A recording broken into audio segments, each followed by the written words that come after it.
Hello and welcome to Fixed, the podcast by the Fixed Media where we unpack media insight and take you behind the scenes of editorial decision, strategy and innovation in the industry. I'm Orsi and I will be your host today. Before we dive in, subscribe, follow, and if you like what you hear, support us at thefix.media.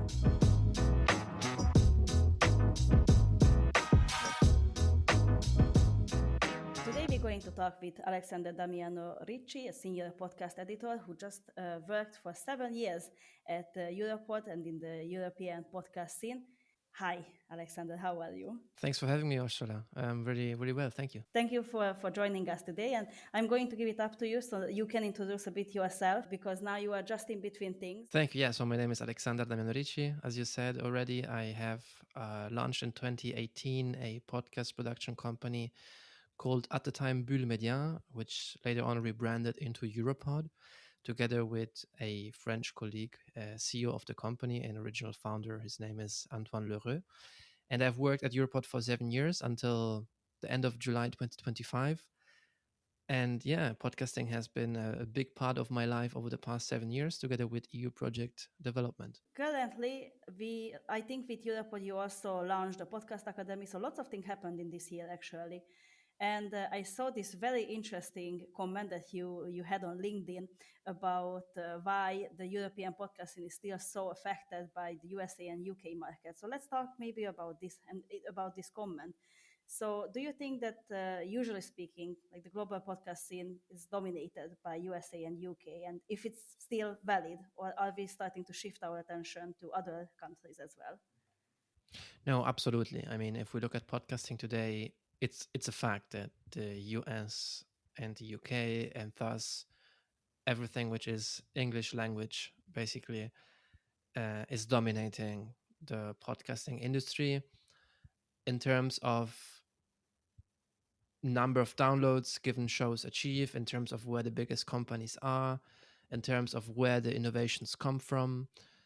But I think this reflects a global fact that we still live in a world where a lot of, in the media at least, I believe, but you will correct me if I'm wrong, or other people will comment and say this is nuts, but I think the US has always been, over the past 50 years, where innovations come from.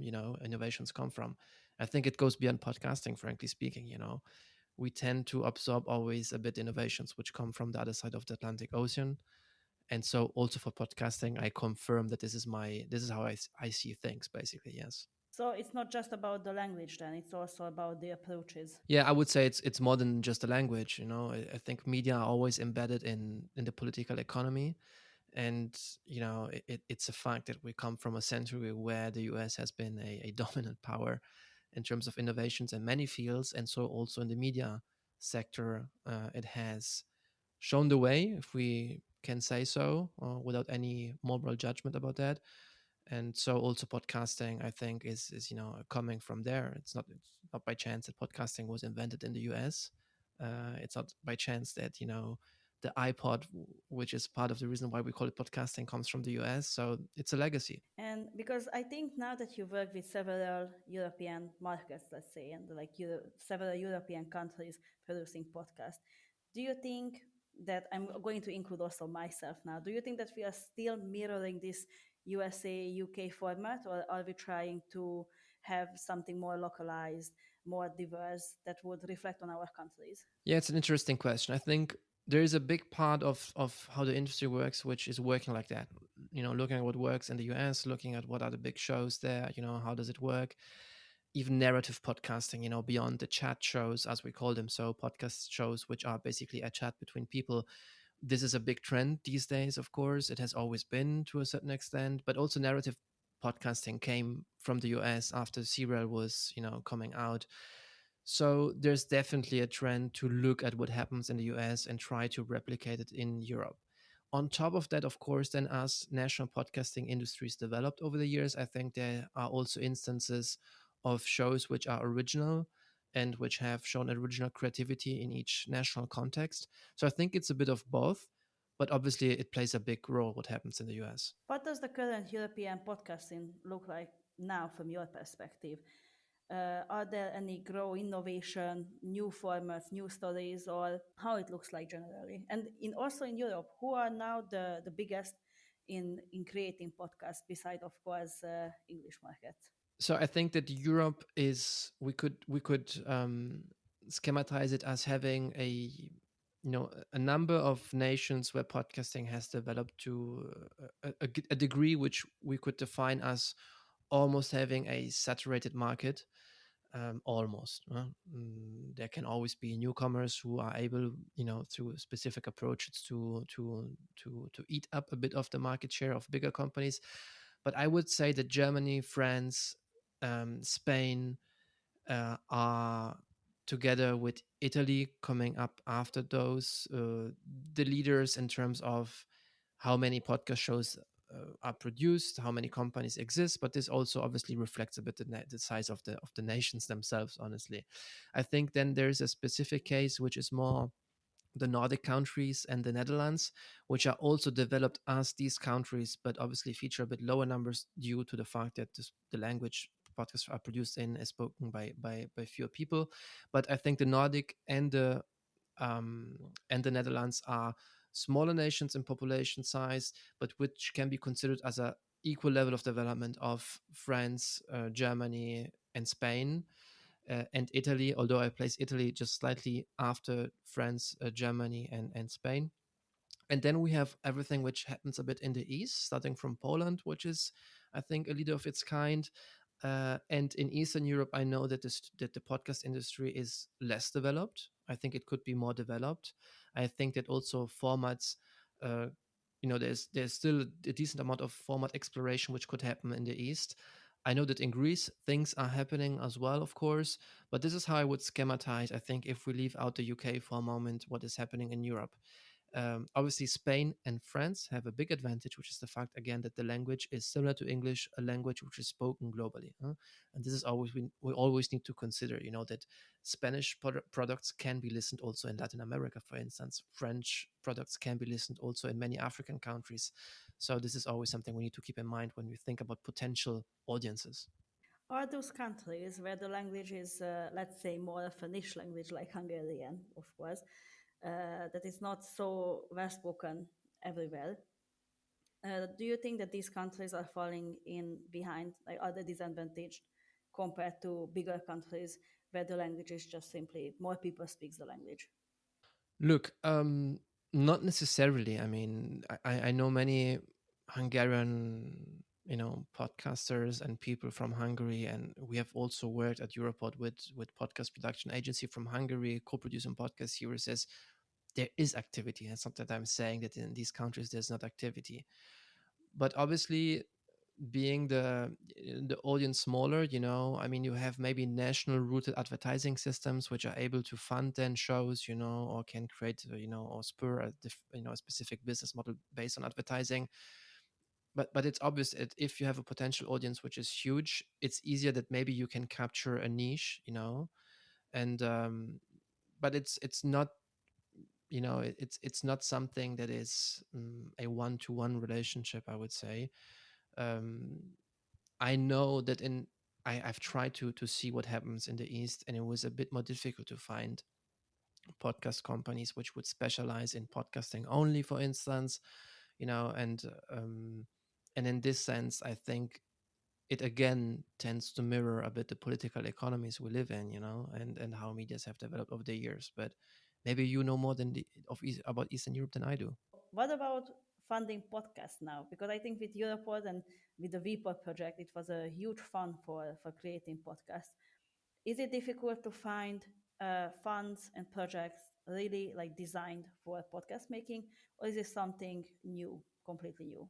So when if you mean by finding funds, finding grants, opportunities to fund directly podcasting, um, podcasting is just one way of doing media, and so in a way you could use any type of European fund to produce a podcast series.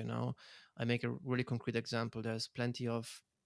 There's a decent amount of grants out there for to fund journalism, And I think that a project which says we're doing an investigation and we're going to produce a podcast here's out of it instead of written articles has just the same chances to win that grant potentially.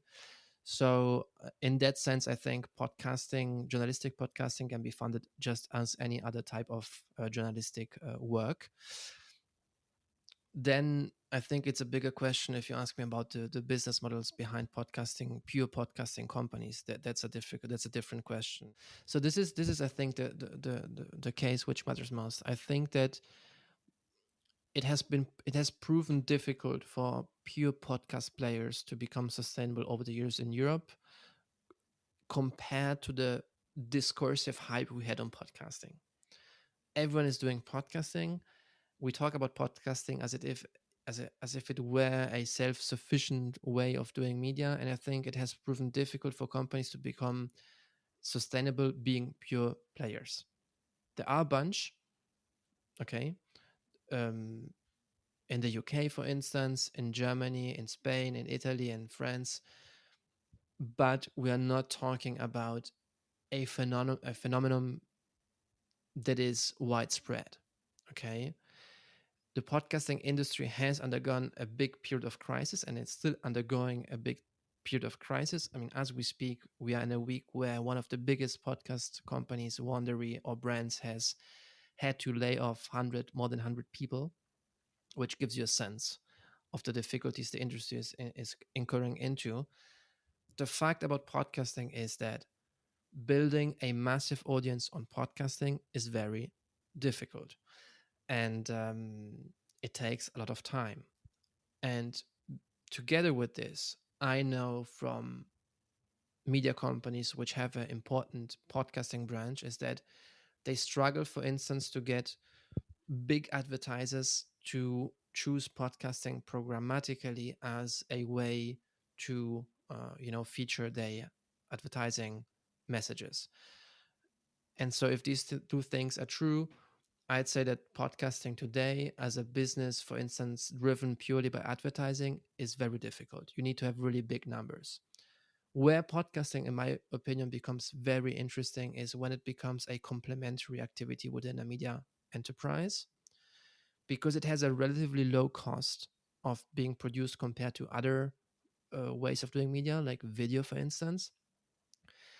And I think that's where podcasting becomes really interesting. It's enabling independent media, for instance, to go deeper in their level of interaction with communities, or it enables them to build a community maybe in a better way because of how podcasting works, because of the many things we tell about podcasting, the intimacy, etc., etc. So I think that's where the potential of podcasting is still these days, as a complementary activity inside media companies, which doesn't mean that there don't exist podcast agencies which function, but I wouldn't say that it's at the level of how we talk about podcasting. And discursively, it has appeared as if podcasting was the new horizon of media across the world in a specific moment, a bit like as it was for data journalism at a certain point, that everyone had to do data journalism and that data journalism would be the new frontier. I think that these are cumulative layer of innovations in the field of media, and as such, they need to be conceived. Like in the episode, sounds like we're a great match, and we couldn't be happier. If you'd like to strengthen our bond, support us by donating or joining our membership program. That's it. No more interruptions. Back to the episode.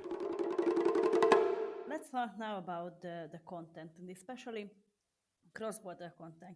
I was actively participating in WePod project, which was really connecting countries and different languages, and it was a huge amount of work with the translations, with the dubbing, all the things. What do you think? What kind of stories can be added or implemented in this form if we are talking about cross-border format, if we want to keep this element in? It's a very interesting question. So here we're going into a very specific sector of podcasting and a very specific sector of journalistic podcasting. Okay, when we talk about cross-border podcasting, so WePod was a project financed by Creative Europe, first of all, in the context of a financing line which is called Journalistic Partnerships. It was a 2-year-long project financed by Creative Europe of a total budget of approximately 3 million euros, and it foresaw the participation in the project of I think close to 10 partner organizations between media organizations, technical organizations, etc. And it foresaw many things, among which the setup of a platform with a marketplace to trade IP of podcasts, a talent farm, so a sort of LinkedIn for podcasting. It foresaw the organization of a European Podcast Academy. And then another big part was the production of cross-border podcast series, journalistic podcast series, in a way to explore and experiment this activity, because this is not something that is massively done in Europe these days. So, and the reason why it's not really done is because being podcasting an audio-centric media, everything which goes through an audio-centric approach, of course, has the difficulty of languages. It's not just as video where you can put subtitles in it because the image is so powerful. In podcasting, language speak, matters a lot. And so the question you asked me about, whether this is something meaningful, it is meaningful, but it's a niche, of course. And how can we adapt stories into different languages? I always say that there's two ways of conceptualizing this. Either you have such an important story which goes across borders, which can be attractive for audiences in different countries. So I'll give you an example. We had, I don't know, uh, let's mention the war in Ukraine. You could have a story which originates there. And for the simple fact that we're talking about the war in Ukraine everywhere in Europe, it could be a story which works in every country. Okay. But you need to have a story which is self-sufficient in terms of narrative arc. Then you can have instances where you look at the topic from different perspectives, and that's possible then to adapt it into different languages. And this is what we have tried to do in WePod in most of the cases. Okay, so it's possible, but obviously, in the first case, you can have the same story just translated to different language. In the second case, where you tackle a topic or a theme, there you need to have much more localization of content, so much more adaptation rather than simple translation.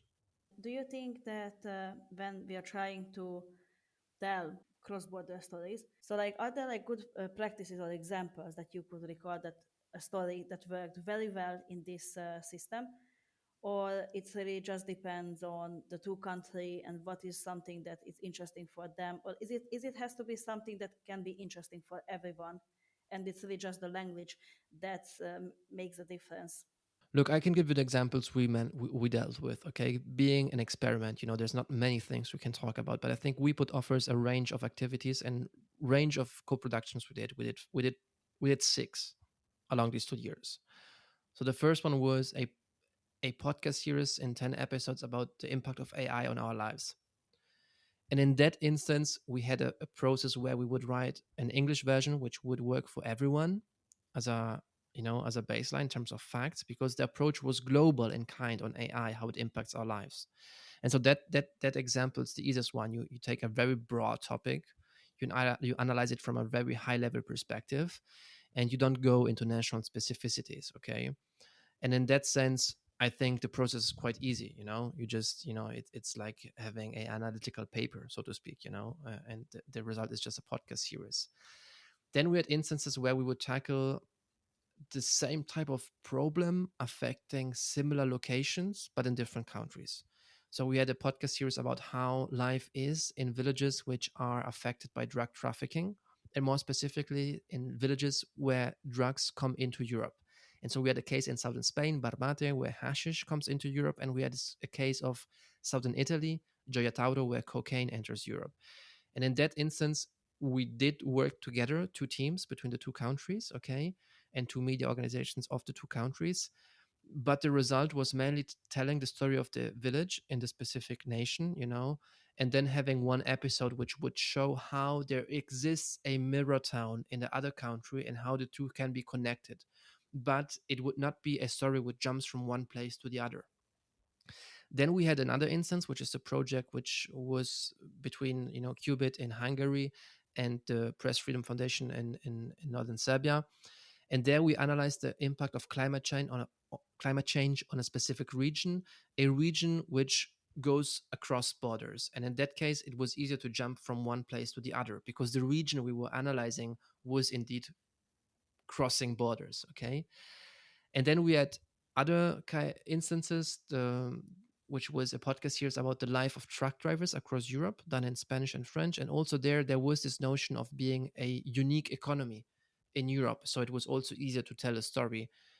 But we had stronger elements of localizations also there, a bit like in the cases of the drug affected cities.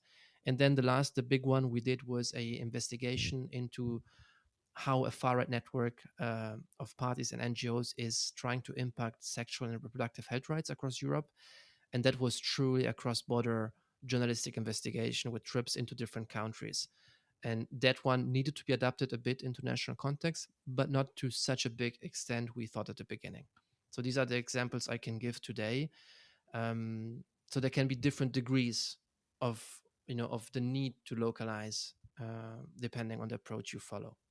Do you think that now that this project is more or less finished, do you think that this helped make European podcast more visible also on the international scene? So not just on the countries that they produce the podcast and maybe the partnering country, but in general.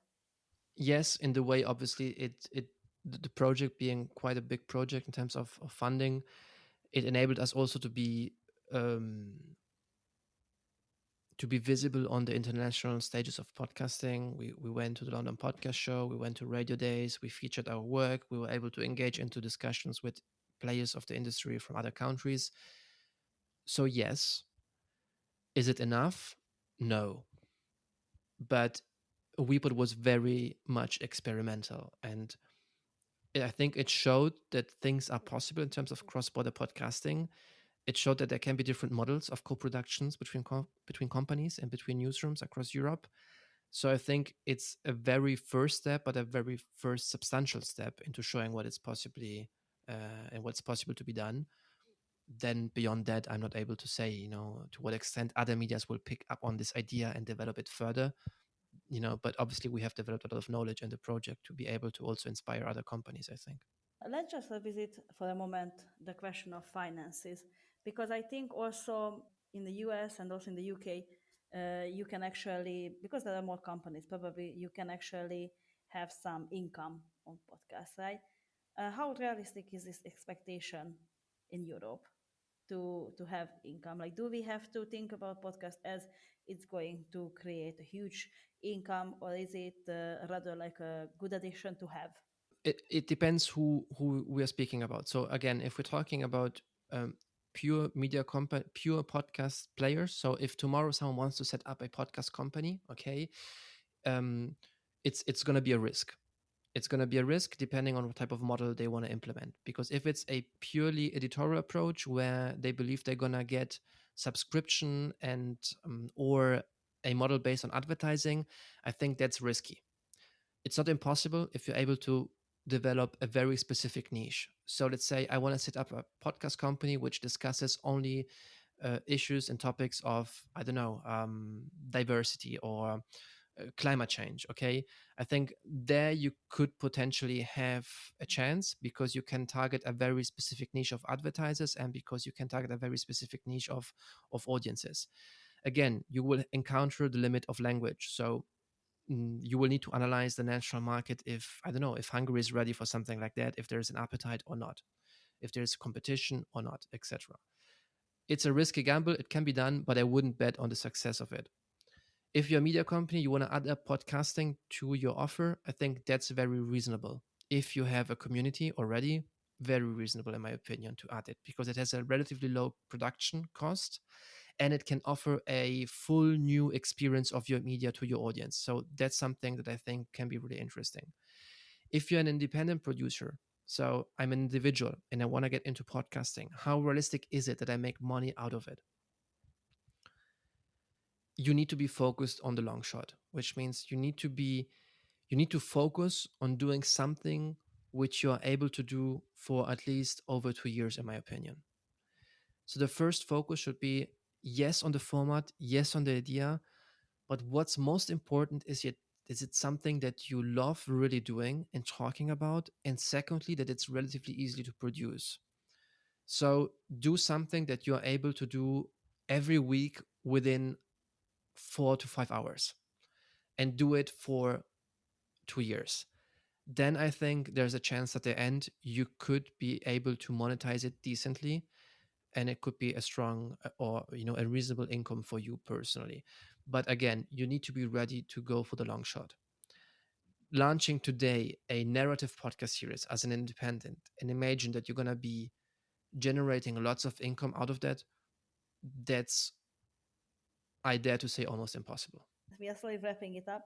So, beside this and like or above this, what kind of advice would you give to newsrooms, independent and relatively small newsrooms, who are thinking about launching their podcast? So I would try to keep two concepts in mind. Again, a bit like for the independent producer, keep it simple on the one hand, keep it simple, focusing on a few very qualitative technical aspects, so the quality of the sound, but keep it simple.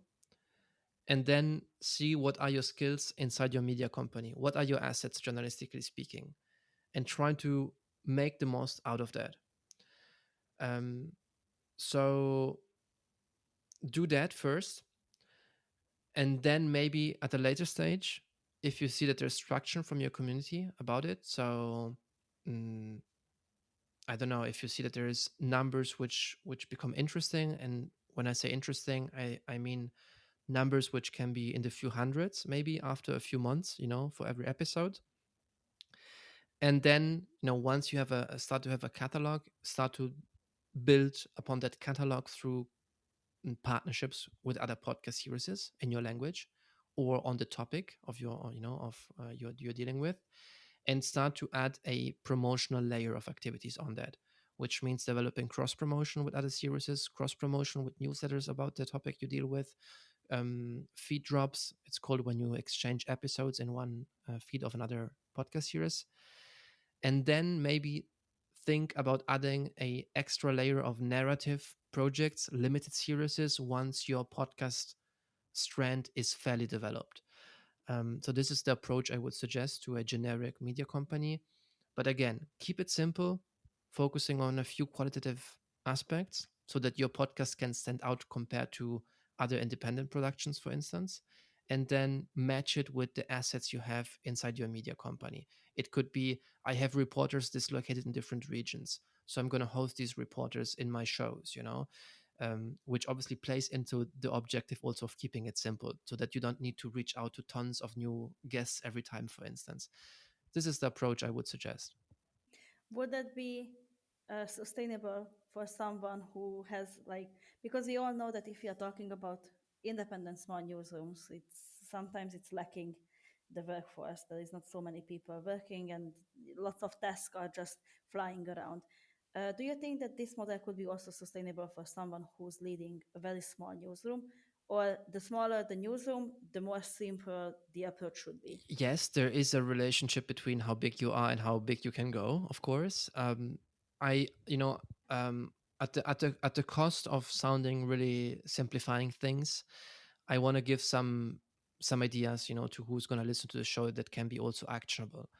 I think if you want to launch a weekly podcast, okay, you should consider that this will need something close to a part-time.